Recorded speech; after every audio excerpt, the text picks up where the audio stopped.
At my brother's wedding, I discovered my husband and my sister-in-law having an affair. Standing there, watching your entire world shatter before your very eyes. 1 minute, you're the luckiest woman alive, celebrating your brother's wedding. And the next, you discover your perfect husband is passionately kissing the bride. Yeah, that happened to me. But what if I told you that wasn't even the worst part? What if that betrayal was just the first domino in a decades-long conspiracy, and my brother and I turned their day of celebration into the ultimate stage for their downfall, making them lose absolutely everything in a matter of hours? You're going to want to hear what happened next. It was supposed to be the most beautiful day. A sunny New York City afternoon. The Plaza Hotel sparkling like a fairy tale. Soft music, blessings in the air. My brother, Liam, my absolute hero, was finally marrying the woman he loved, Sophia. 5 years older than me, Liam had always been my protector, my rock, especially after we lost our parents too soon. Seeing him so radiantly happy with Sophia, who seemed so sweet and fragile, truly filled my heart. I honestly thought our little family was finally complete. And then there was Ethan, my husband. Tall, talented, charming, the perfect man. We'd been married 5 years, the kind of couple everyone envied. He was always so gentle, so attentive, my unwavering pillar. He squeezed my hand, whispered in my ear, "Your brother looks amazing." And Sophia? A dream. They are a match made in heaven. I leaned into him, feeling that familiar calm, thinking, yes, I hope they'll be as happy as we are. I believed, truly believed, I was the luckiest woman in the world. I had a brother who adored me, a wonderful husband, and soon, a lovely sister-in-law. I was living in this beautiful, rose-colored bubble until I burst it with my own 2 hands. The ceremony was about to begin. I wanted a picture with the bride and groom, but Ethan had slipped away. I figured he was taking a call, so I wandered down a quiet hallway towards a small balcony overlooking the garden. As I got closer, I heard whispers, and then a woman's giggle.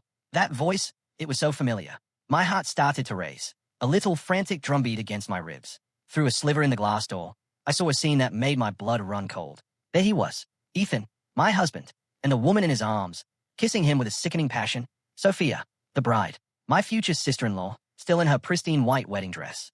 But now, that dress looked utterly disgusting, hypocritical. Time stopped. My ears went deaf. The world dissolved into a silent, shattering echo of my own heart breaking. I leaned against the cold wall, fighting the urge to collapse. A lump formed in my throat, a wave of nausea rose, and then their voices cut through me. Every word was a sharp knife, plunging mercilessly into the last shred of hope I had left. "You're very bold, babe. Meeting here at this hour," Sophia purred, her hand still wrapped around Ethan's neck. Ethan scoffed, a laugh I'd never heard from him before, full of arrogance and disdain. "What are you afraid of? No one would ever imagine. Look at that stupid family of Hayes, busy running around like puppets. And her brother, that Liam, is just a lovesick fool. We have everything under control. That stupid family of Hayes. That was me, lovesick fool. That was Liam." My fist clenched so tight my nails dug into my palms, but I felt nothing. "Still, I'm a little nervous," Sophia continued. "What if everything is discovered later? Besides, I don't like the idea of living with you and your wife." Ethan laughed again, this time pure contempt.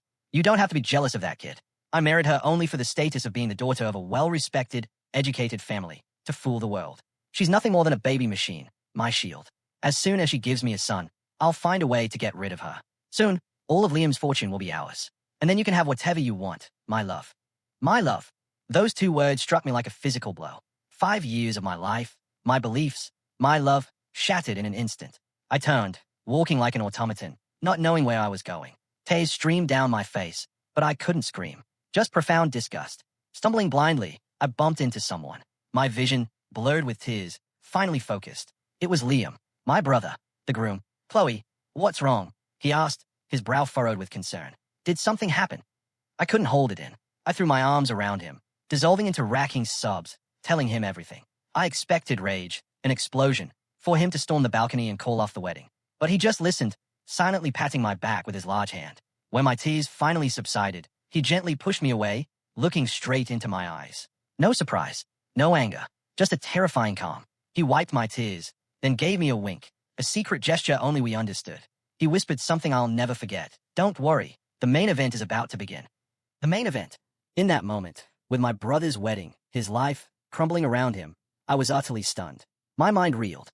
Had the shock broken him? Seeing my dazed expression, Liam said nothing more. He just took my hand, firm and steady, and led me to the groom's waiting room. He looked around cautiously, then pushed me inside and locked the door. The air, despite the white ribbons and balloons, was thick with tension, almost suffocating. "Chloe, listen to me carefully." His voice was no longer calm. It was sharp, determined, The kind of seriousness I only saw when he was making critical business decisions. I've known about all this for a long time. Long time? How? I froze, utterly bewildered. Liam sighed, pulling out a chair for me. 3 months ago, I started noticing things weren't right. Sophia, she was too interested in the company's financials, details a fiancé wouldn't normally care about.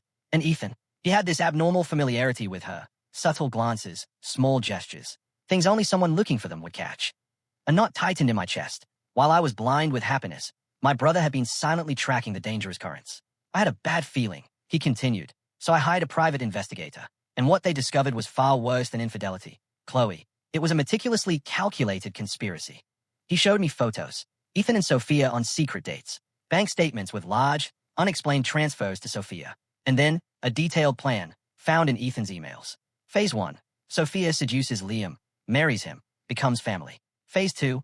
Ethan, as my husband, uses my trust to leak internal company info. Their ultimate goal? After the wedding, Sophia would convince Liam to give Ethan control of major projects. Then they'd embezzle funds, create ghost debts, bankrupt our parents' company, and take everything. The blood in my veins turned to ice. 5 years of marriage, all my love, it was just a chess move in their dirty game. Ethan didn't love me. He used me as a pawn, a tool for his vile conspiracy. My romantic betrayal morphed into a deep, burning hatred. They hadn't just trampled my heart. They tried to destroy our family's legacy. Then why? Why go through with the wedding, knowing all this? My voice trembled. Liam's eyes glinted sharply. If I'd broken off the engagement, we would have only caught 2 small fish, Ethan and Sophia. The one pulling the strings from the shadows would have vanished. Besides, we didn't have enough evidence to expose their entire conspiracy. He had decided to turn the wedding into a trap, a grand stage. I have everything prepared. Chloe, the company's assets are secured in a trust. The projects they're after are shell projects, worthless. And I've installed recorders and cameras everywhere. We just have to wait for them to expose themselves. He squeezed my hand. I felt a surge of pity and admiration. He'd carried this burden alone, planning, counterattacking, while I was blissfully ignorant in my false world. Now, I need you. Liam's voice was deadly serious. Your appearance, discovering the truth now. That's a variable they never expected. It's our ace in the hole. Ethan and Sophia will only see you as a heartbroken wife, devastated by betrayal. They'll never suspect you. Keep playing that role. Keep crying. Pretend to be utterly shattered. The more miserable you appear, the better. Can you do it? I quickly wiped my tears. The pain still burned, but it had ignited into flames of hatred. He was right. No time for weakness. I wasn't just crying for my husband's betrayal. I was fighting for our family, for justice. I can do it. My voice was firm. Just then, a knock. Mr. Miller, it's time. The wedding planner. Liam stewed, adjusted his bow tie, and smiled. A smile full of dangerous confidence. All right, little sis. Let's go. The show is about to begin. Remember, you are not alone. Your brother is here. He opened the door. We walked out together. Ethan and Sophia were still arm in arm, chatting happily. Ethan saw us and rushed over, feigning concern. Chloe, where have you been? I've been looking everywhere. I just shook my head, my eyes still swollen, moving closer to Liam.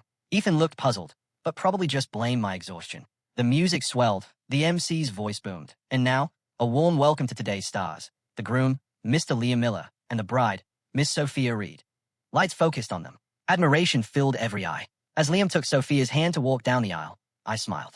It was the most perfect lie of my life. A smile that foretold the coming storm. Under the dazzling lights, they looked perfect. Liam still wore his happy groom smile, a flawless performance. Sophia, the exceptional actress, feigned shyness, casting loving glances. They glided down the rose-covered aisle to incessant applause. I sat in the front row, with Ethan beside me, his arm around my shoulders. He whispered sweet nothings. Aren't they beautiful? I hope we celebrate such a grand wedding anniversary. I leaned into him, feigning intoxication by the romance. But inside, I fought down nausea. Every touch, every word from him, was repulsive. His hand on my shoulder, the same hand that had just embraced her. The ceremony rolled on. Syrupy speeches about predestined love. I almost laughed. Destiny. Yes, a destiny woven with conspiracy. Then, the rings. An adorable flower girl brought them out. Liam and Sophia faced each other, ready to exchange their symbols of love. One moment, a voice from the audience shattered the sacred silence. The whole gasped. All eyes turned to a middle-aged woman, elegant but her face etched with anger and pain. Beside her, an older man. Sophia flinched, turning pale. Excuse me, who are you? What's going on? The MC stammered. The woman ignored him, walking straight onto the stage, stopping before Sophia. Sophia, do you recognize me? Her voice was a chilling blend of anger and disappointment. Sophia stumbled back, ghost white. How are you here? Why shouldn't I be? The woman scoffed. I came to see how my future daughter-in-law, who swore eternal love to my son, is about to marry another man. I came to seek justice for my son. A murmur rippled through the guests. Future daughter-in-law? Son? Even Ethan looked surprised. What's going on, Chloe? Who is that woman? I just shook my head, feigning equal confusion. The woman turned to the guests, her voice rising. Ladies and gentlemen, I apologize for interrupting this happy day. But this young lady, Sophia, was my son's fiancée. They were in love for 5 years, engaged, waiting for their wedding. But in just a few months, she changed her mind, leaving him for a richer man, leaving my son in terrible pain. She pulled out photos, scattering them onto the stage. Sophia with another man, affectionate poses, even engagement photos. A collective gasp. All eyes on Sophia now, not with admiration, but with curiosity, doubt, reproach. Sophia stood frozen, ashen. She stammered, "No, it's not like that. We broke up a long time ago." "Broke up?"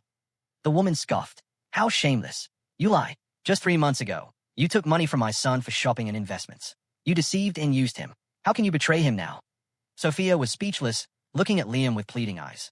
But Liam, the groom, who should have been furious, just crossed his arms, gazing at her with unfamiliar coldness.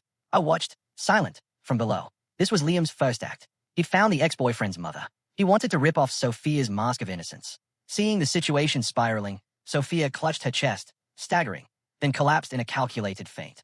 "Oh my God, the bride has fainted," people cried. Sophia's family, hired actors, I knew, rushed the stage, creating chaos. Amidst it all, Liam calmly walked over, looking down at the fainted Sophia. No concern, just a faint, chilling smile. He took the microphone from the stunned MC. "Ladies and gentlemen," his voice resonated, firm and clear, silencing the room. "I apologize for this unpleasant play, but the truth must always come to light." He glanced at Sophia, who was subtly peeking at the crowd's reaction. "You act very well, Miss Reed, but I think it's time to end this farce." His words were a bucket of ice water. Sophia, startled, quickly clamped her eyes shut, but it was too late. Everyone had seen her. And to make this play even more interesting, Liam continued, "I'd like to invite another special guest to the stage, someone very closely related to this charade." He looked directly at Ethan and me. My heart hammered. It was our turn. The stage lights swung, blinding us, making us the center of attention. Hundreds of curious, surprised eyes fixed on us. Ethan was stunned, clueless. He whispered, "Who was your brother calling?" "A special guest." I said nothing, just looked at him with tear-filled, innocent, helpless eyes. Time to act. On stage, Liam raised his voice, addressing Ethan directly. "The person I want to invite is none other than my brother-in-law, the architect Ethan Thompson. Could you please come up here and share in this joy with us?" A stir swept the hall. Why call him up now? Ethan was paralyzed. He looked at me, then the stage, his face paling. He must have known something was terribly wrong, but in the face of a public invitation, he couldn't refuse. "Go on up, honey," I whispered, giving him a gentle push. "Maybe Liam wants you to share the secret of a happy marriage." My words were a pinprick, but enough. He swallowed hard, forced a smile, and slowly walked toward the stage. Each step weighed a ton. When Ethan reached the stage, Liam put an arm around him, almost affectionately. "Ladies and gentlemen, don't you think my brother-in-law is handsome and talented? I'm very proud. Not only is he a talented architect, but a wonderful husband who deeply loves my sister." Liam's praise baffled Ethan even more. He could only manage an awkward smile. "And perhaps," Liam continued, his voice suddenly shifting, becoming meaningful, "is so perfect that not only my sister loves him, but other women love him, too. Isn't that right, my dear bride?" Liam turned to Sophia, still unconscious, but I saw her eyelids tremble. Ethan's face was now as white as a sheet, sweating cold, trying to wriggle free of Liam's arm. "Brother-in-law, what are you saying? Everyone is misunderstanding things." "Misunderstanding?" Liam laughed, a cold, hollow sound. "Well, let me show everyone what the misunderstanding is." He signaled the technical crew. The two enormous LED screens, once showing romantic photos, went dark. Then, they flared back to life. But this time, no roses. No candles. It was a video, recorded from a hidden angle on the balcony. The entire hall gasped. The very scene I had witnessed just an hour ago unfolded vividly. My husband, Ethan, passionately embracing and kissing Sophia, the bride, in her immaculate wedding dress. The audio was crystal clear. Every disgusting word echoed throughout the hall. "That stupid family of Hayes. That Liam, he's just a lovesick fool. I married her only to fool the world. She's nothing more than a baby machine." The ballroom exploded. Shouts, insults, contempt rained down. Sophia couldn't keep up her act. She sprang up, pale, trembling. Ethan could barely stand, staggering back, pointing at the screen, stammering, "No, it's not true. It's edited. It's fake." But his pathetic words were drowned out. "Trash. Cheaters. I can't believe it." Sophia's fake family stood frozen, red with shame. And me? I was still in the front row. Tears flowed again, real this time. Reliving that scene, hearing those poisonous words again, in front of so many people, it hurt. I covered my face, my shoulders shaking, playing the perfect, miserable victim. On stage, Liam glanced at me, a flash of compassion in his eyes, quickly replaced by cold determination. He snatched the microphone. Ladies and gentlemen, he boomed, his voice silencing the chaos. Have you all seen it? This is the true face of the woman I was about to marry, and the man I once considered my brother-in-law, part of my family. He turned to Ethan and Sophia, his gaze like twin knives. Do you two have anything else to say? Or do you want me to show you something even more interesting? Ethan and Sophia, desperate, shook their heads. Cornered. But all of this, Liam continued, his voice becoming mysterious, frightening, doesn't end. Hey, this drama of infidelity is actually just the tip of a much larger iceberg. The hall fell silent again. What did he mean? Liam pulled a stack of documents from his tuxedo pocket, holding them up. What they really wanted wasn't love, but this. All eyes fixed on those papers, waiting for an even more terrible truth. Ethan and Sophia watched, terror reflected in their desperate eyes. They knew exactly what those papers held. Before I tell you what this is, Liam said, slow and clear, I'd like to tell you a little story. The story of a cunning old fox who used 2 skunks to rob a hen house. His gaze swept the room, landing on a middle-aged man in an elegant gray suit in the VIP section. Mr. Caldwell, CEO of Aurelian Holdings. The man tensed, clearing his throat, adjusting his tie. The fox, Liam continued, knew the hen house was well protected, so he didn't dare act alone. He found 2 skunks, a male and a female. He promised them abundance, food, warm clothing. Their mission, the female skunk would seduce the head rooster, the future owner of the hen house. The male skunk would court the head rooster's sister, a naive hen, to become part of the family. My tears flowed freely now, and this time, it wasn't an act. Liam's metaphorical story was a fresh knife twisting in my heart. I was that naive hen. Their ultimate goal, Liam's voice grew colder, was, after gaining their trust, to slowly open the doors and break the fences so that the old fox outside could quietly come in and take over the entire hen house. Isn't that a perfect plan? He looked directly at Ethan and Sophia. You 2 skunks. Does this story sound familiar? They just hung their heads in shame. And this, Liam raised the stack of documents, is the detailed plan and the map the old fox drew for the 2 skunks. The map that tells them which path to take and where to break the fence. This is the complete plan to take over the Miller Corporation, our parents' life's work. He flipped through the documents, projecting their contents onto the giant screen. Figures, charts, dirty business strategies.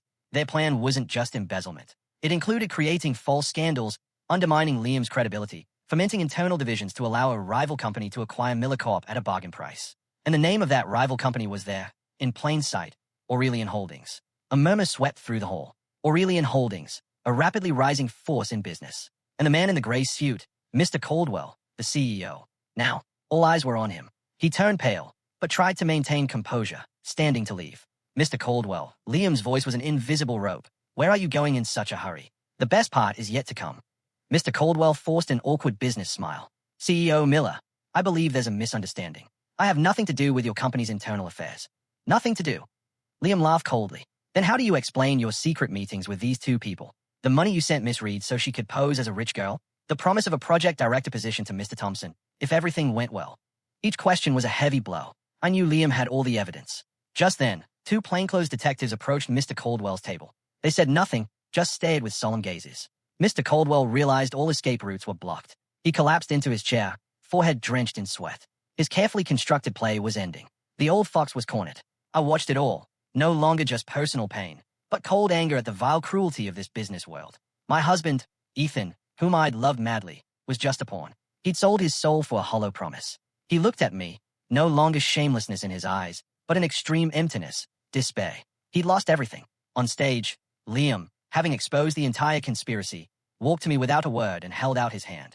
I took it, and we went up together. He took the microphone, his voice softening. Ladies and gentlemen, the person most hurt in this story is not me, but my sister, Chloe. This girl has endured the deceit and betrayal of a man she loved deeply. She is completely innocent. He looked at me, love in his eyes. Chloe, I'm sorry. I'm sorry you had to go through this. I should have realized sooner. I should have protected you better. I shook my head, tears welling again, tears of emotion, gratitude. Today's wedding, Liam announced, will have no bride, but the party will go on. I hope all our distinguished guests will stay and consider this a party to celebrate the truth.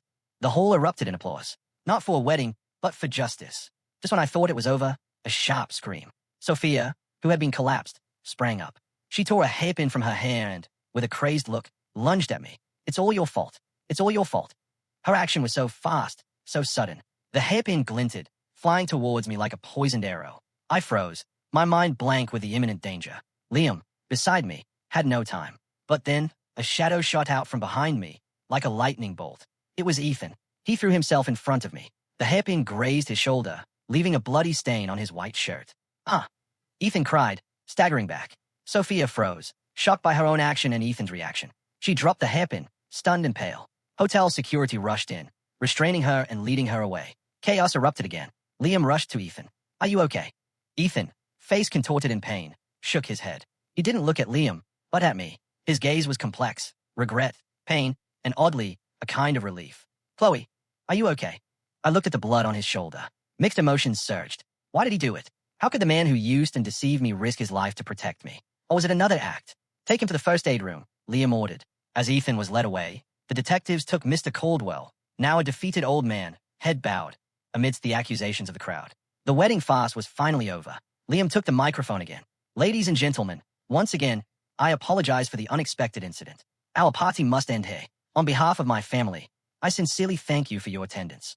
The guests began to leave, carrying an unforgettable story. The splendid hall now felt desolate. Liam and I stood silently in the emptiness, utterly exhausted. It's all over, Chloe, he said, gently patting my shoulder. I nodded, but a huge question lingered. Brother, how did you know everything? The acquisition plan, Mr. Caldwell's role. Liam gave a sad smile, because I wasn't the only one who wanted to unmask him.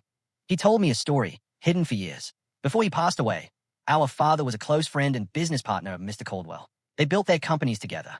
But Caldwell, with dirty tricks, cheated our father out of his shares, driving him to bankruptcy. That blow made our father ill, and soon, he passed away. I always had my doubts about our father's death. Liam's voice grew grave. After inheriting the company, I started investigating secretly and gradually found evidence of his crimes. But he was too cunning. He covered his tracks. I never had enough proof to bring him down, until Sophia appeared. At first, I was fooled by her innocent appearance, too, he admitted. But there were too many coincidences. She always casually mentioned projects where Aurelian Holdings competed with us. So I had her investigated and discovered her connection to Mr. Caldwell. I realized he was trying to repeat the same script with me as he did with our father. This was my chance to avenge him. A lump formed in my throat. Behind the company's success, Liam had carried this heavy burden of revenge, living a lie, waiting. So everything was in your plan? I asked. Most of it, yes, Liam nodded. Except one thing. I didn't know your husband was also part of his plan, and much less that you would be the trigger for all of this. Your appearance, your courage. It was the unexpected variable, the decisive blow that made him fall without time to react. My brother looked at me with pride. My little sister, you've really grown up. I managed a tearful smile. We had one. Together. Soon after, a hotel employee informed us Ethan had received first aid. The wound wasn't deep, but he needed a hospital. He wanted to talk to me alone. I hesitated, but nodded. I needed to know if any sincerity remained. I entered the first aid room. Ethan sat on a cot, shoulder bandaged, disheveled, his designer suit wrinkled, his shirt stained with blood, his face devoid of vitality. He looked up, guilt-ridden. I'm sorry, Chloe. What good is an apology now? I asked coldly. I don't expect your forgiveness, he said, looking down. I just wanted to tell you one thing. The moment I jumped to protect you, that was real. It wasn't an act. He looked at me again. For 5 years, I've been living a lie. I approached you because of Mr. Caldwell's plan, for the money. But then, I started to have real feelings for you. Your sweetness, your kindness, it moved my heart. But I was in too deep. I couldn't turn back. I wanted you, and I also wanted the money and status. Greed clouded my judgment. Tears welled in his eyes. Today, when you were in danger, I realized the only thing I wanted to protect was you. But it's too late for everything. I listened to his belated confession. No emotion stirred in my heart. Love?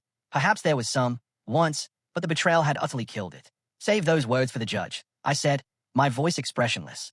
Between us, everything is over. I turned and walked out, leaving him with his regret and his late tears. As that door closed, the door to my 5 years of marriage closed forever. A week after the stormy wedding, things slowly calmed down, but the aftermath was immense. The Aurelian Holdings case became a massive scandal. Mr. Caldwell, Sophia, and several executives were arrested for fraud, embezzlement, and industrial espionage. Despite saving me, Ethan couldn't escape. As a key player, he was summoned to testify, facing inevitable justice. I filed for divorce. It was quick and undisputed. We sold our shared home. I wanted nothing that reminded me of a past filled with lies. After everything settled, I needed to heal. I took a solo trip to Napa Valley, California, a quiet place to clear my head and start anew. I spent my days walking scenic trails, sitting in charming cafes, reading, writing. Peace. That's what I needed. One cool afternoon, sketching ideas for a new company project in a rustic cafe overlooking a vineyard, a familiar voice startled me. Well, small world. It was the police officer who handled my minor car accident a year ago. He was out of uniform, in khakis and a casual jacket, looking younger, more approachable. I smiled, surprised. What a coincidence. Vacation. You could say that, he replied, a gentle smile revealing a dimple. I got transferred here a few weeks ago, starting a new life. He glanced at my notebook. You were working. Sorry to interrupt. No, just finishing, I said, closing it. He hesitated. Would you mind if I sit here? The cafe's packed, and this is the only spot. It was true. Yes, of course. He pulled up a chair, an awkward silence. Then he spoke. At the wedding that day, I saw everything. You were very brave. His words surprised me. I thought he was only there for the arrests. Thank you. Fortunately, it's all over now. I'm David, he introduced himself. Chloe, I replied. Nice to meet you, David. We started talking. Light at first about Napa, work, hobbies. Gradually, it deepened. David shared why he moved. Burned out by New York stress. He sought a quieter life, loving the mountains and fresh air. I shared my story, not the painful details of betrayal, but my decision to leave the city, my desire for a new balance. We realized we were both on a journey for a new beginning. David was engaging, intelligent, funny, but in his eyes, there was something quiet and deep, the wisdom of someone who'd lived a lot. Talking to him, I felt a comfort I hadn't experienced in ages. The sky darkened, warm yellow lights flickered on, creating a romantic glow. It's getting late, David said, checking his watch. I have to get back to the station. It was a pleasure, Chloe. You too, I smiled. Oh, this weekend. He hesitated. I'm planning a hike. If you're not busy, would you like to come? My heart skipped a beat. Hiking? I've never really done it. All the more reason, he smiled. The air is incredible. Helps release stress. I thought for a moment, then nodded. Yes, I'd love to. After that chance encounter, David and I had our first date. We hiked mountains, walked through pine forests, discovered hidden restaurants. With David, I wasn't the woman who had to be strong, who had to distrust everyone. He gave me a strange sense of security and peace. He didn't ask about my past or make me relive painful memories. He simply stayed by my side, sharing life's small joys. Our feelings grew naturally, gently, like the morning mist in Napa. One evening, by Lake Bereza, watching the moonlight reflect on the tranquil water, David took my hand. Chloe, his voice was deep and warm. I know you've been through a lot. I don't want to stir up old wounds. I just want to say that if you'll let me, I'd like to be the person who writes a new chapter of your life with you. A chapter full of joy and happiness. I looked into his sincere eyes. Tears welled, but these were tears of happiness. I just nodded, squeezing his warm hand tightly. 2 years later, Mommy, hurry up. Daddy and Uncle Liam are waiting. My little daughter Ava's cheerful voice rang out. I smiled, adjusting her hair bow. Mommy's coming, my princess. I looked in the mirror, a woman radiant with happiness. Today was special, my first wedding anniversary with David, and the day our family was going to New York for a new Miller Corporation branch opening. My life had completely transformed. After that fateful trip to Napa, I found true love and happiness. David, after we'd dated a while, requested a transfer back to New York to be with me. He said wherever I was, that was his peace. We had a small, warm beach wedding with only loved ones. Liam, too, found his happiness. He fell for a kind teacher, and they'd just had their first child. The Miller Corporation, under Liam's leadership and my support, grew spectacularly. As the car drove along the familiar highway, Ava chatted on my lap. David, driving, turned back now and then, his eyes full of love. We passed a large prison. I fell silent. I knew people were inside, paying for their mistakes. I heard Ethan would receive a reduced sentence for good behavior. Sophia, I heard, had a complete mental breakdown and was in a psychiatric hospital. And Mr. Caldwell, old and sick, finally broke down behind bars. I didn't hate them anymore. My heart was peaceful. All that hatred had been replaced by love and forgiveness. The opening party was a huge success. Amidst the bustle, I received a beautiful bouquet of white roses, no sender name. Inside, a small card, shaky, elderly handwriting. Congratulations. May you be very happy. I knew who it was from. Someone, somewhere, was watching, wishing me well. That night, after the party, with Ava asleep, David and I stood on the hotel balcony, looking at the New York lights. He hugged me from behind. Thank you, he whispered, for coming into my life, for making my days meaningful. I smiled, turned, and rested my head on his chest.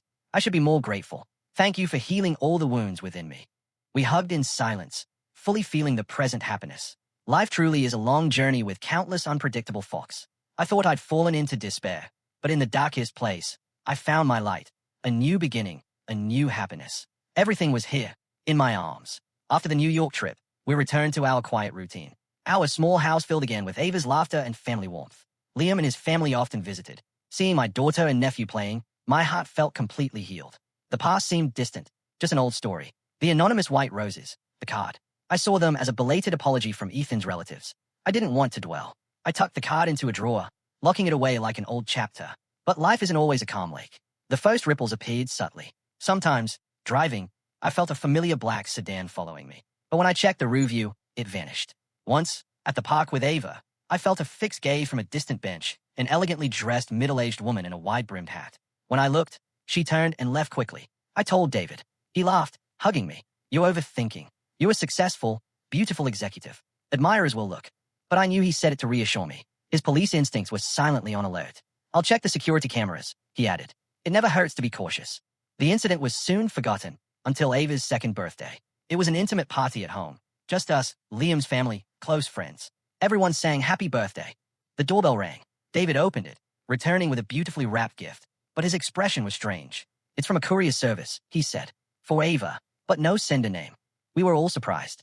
I took the box. A vague unease washed over me. The wrapping was high quality, tied with an elaborate pink silk ribbon. Clearly, the sender had taken great care. Could it be a business partner? Liam guessed. I thought so too. I opened the box carefully. Inside, on soft velvet, was a small, exquisite white gold bracelet. The charm was a finely carved lotus flower with a small diamond. It was valuable, but what made me freeze wasn't its worth, but the small card. The handwriting was soft, elegant, and chillingly familiar. I opened it with trembling hands. One short line: "Happy birthday to our little one. From her grandmother." Our little one. From her grandmother. The word grandmother hit me like a lightning bolt. Who? My mother had passed away. David's mother lived in the countryside, didn't write like this. Certainly not my trembling ex-mother-in-law. I compared it to the white roses card. Identical. The same person. Someone who called herself my daughter's grandmother. "Chloe, what's wrong? You're pale," David said, shaking my shoulder. I just showed him the card. He read it, his handsome brows furrowing. He picked up the bracelet. "This is very strange. Who is this person? How does she know Ava's birthday and send such an expensive gift?" I collapsed into a chair, my mind a mess. Images flashed: the black sedan, the mysterious woman in the park, the anonymous white roses. Now, a white gold bracelet from her grandmother. No coincidence. Someone, a woman, was watching my life, my daughter's life. Rich, knowing much about us, claiming to be Ava's grandmother. But how? My mother, Catherine, died years ago in a terrible car accident. I saw photos from her funeral. Liam and I buried her. There could be no mistake. So, who was this woman? A distant relative I didn't know? Or a much more terrible secret I had no idea about? I looked at Ava, still laughing innocently, unaware of the storm brewing. A lump in my throat. I wouldn't let anyone harm my daughter. I had to find the truth. Whoever she was, whatever her purpose, I had to find her. The quiet life I'd fought for was facing a new storm, blowing from a past I thought I knew so well. The mysterious gift shattered the party's cheerful atmosphere. After everyone left, only Liam's family and ours remained. Liam examined the bracelet, his face as serious as mine. "This isn't simple," he said softly. "A custom-made baby bracelet like this, white gold with a diamond, tens of thousands of dollars. This person is no ordinary individual." My sister-in-law, wise and delicate, suggested, "Could it be someone from your ex-husband's family, Chloe, trying to get close to the child?" "Impossible." I shook my head firmly. "They have no reason, and this handwriting isn't theirs." David was silent, deep in thought, then spoke with a police officer's seriousness. "First, we trace the gift's origin. I'll take the box and wrapping to the crime lab for fingerprints, and I'll review security cameras near our house today to track the courier." Liam nodded. "I'll use my contacts to ask Major Julius if anyone recognizes this unique lotus design." Our conversation stalled. Hypotheses, but no explanations for this grandmother. That night, I couldn't sleep. I hugged Ava, watching her sleep, an invisible fear enveloping me. Who was this woman? What did she want? Did she have bad intentions? The next days were a blur of anxiety. David and Liam investigated, but all leads hit dead ends. The courier was a small company. The sender paid cash, used a fake name. Cameras showed an ordinary delivery person. No jeweler recognized the design. The mysterious woman had calculated everything, leaving no trace. The stalled investigation fueled my anxiety. I couldn't passively wait. I had to find answers myself. I decided to start with my past, with what I knew about my mother. I took time off, left Ava with my mother-in-law, and returned alone to our childhood home, my parents' old house. I hadn't been back in ages. It was dusty, but every corner evoked warm memories of my mother. I started cleaning the attic, where she kept old items, family keepsakes. I hoped to find some clue, some secret she never told us. I flipped through old photo albums, black and white, faded colors. My beautiful, radiant mother. My parents, happy on their wedding day. Liam and me as children, smiling in their arms. I surged, but saw no luxurious, unfamiliar woman. Just as I was about to give up, my hand brushed a small wooden box at the bottom of an old trunk, locked with a rusty padlock. I struggled, then opened it. Inside, not jewels, but yellowed letters, tied with a purple ribbon. I picked them up, trembling. The handwriting wasn't my mother's or father's. It was soft, elegant, identical to the one on Ava's birthday card. My heart stopped. I quickly opened the first letter. My dearest sister Catherine, a year has passed since that fateful day. I still can't forget how you saved me from that car about to explode. I don't know how I can ever repay you.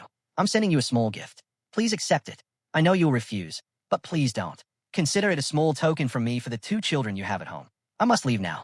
I can't stay in this place that has taken everything from me. Perhaps one day when everything calms down, we will meet again. With all my love, Adrian. I reread it, my mind churning. Sister Catherine, that was my mother. A car about to explode. She never told us that story. And Adrian?